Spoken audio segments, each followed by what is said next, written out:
জিব্রাইল যখন প্রশ্ন করলো, আমার নবী একটা ডাক দিয়া বলে, রে জিব্রাইল, আমি নবীর কান্না কেমন করে থামবে? আমি এই জন্য কাঁদি রে, আজকে আমার আল্লাহ আমার জন্য জান্নাতি বোরাক পাঠিয়ে দিল। বোরাক দেখে আমার কলিজা ফেটে কান্না বের হয়ে আসছে। রে জিব্রাইল, নবী কেন?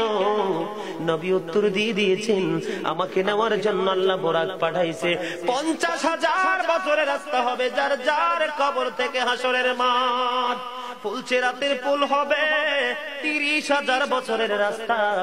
আমার উম্মত গুলো কিভাবে রে পায়ে হেঁটে তারা অতিক্রম করবে?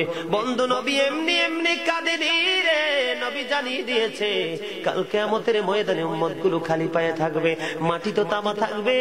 ও বন্ধু, তাদের শরীরে কোনো পোশাক থাকবে না, উলঙ্গ অবস্থায় থাকবে। এবং মা আয়েশা প্রশ্ন করলো, গো প্রাণের নবী, জানতে মনে চায়, নবী গো, এই যে আপনার উম্মত গুলো উলঙ্গ অবস্থায় খালি পায়ে সবাই থাকবে গো নবী, তারা কি নারী পুরুষ একসাথে? কয় হ্যাঁ, নারী পুরুষ একসাথে। তারা কি কেউ কারো দিকে নজর দিবে না? এবার আমার নবী বলেছে, আয়েশা রে, কেমন করে নজর দেবে রে আয়েশা? বন্যার পানি যেমনি প্রবল বেগে বৃদ্ধি পেয়ে পৃথিবীর মানুষগুলোকে গ্রাস করে ফেলেন, কাল কিয়ামতের দিন এই জাহান্নামের আগুন মানুষের দিকে বন্যার মতো প্রবল বেগে ছুটে এসে মানুষকে ঘিরে ফেলবে। এত ভয়ঙ্কর হবে রে আয়েশা আখেরা, এত ভয়ঙ্কর হবে আসুরের দিন, এত ভয়ঙ্কর হবে সেই দিন। আর সেদিন এত বিপজ্জনক হবে, একটা পুরুষ আর একটা নারীর দিকে তাকাইবার মতো সুযোগ থাকবে না। কেন ঘরে বসে আছো?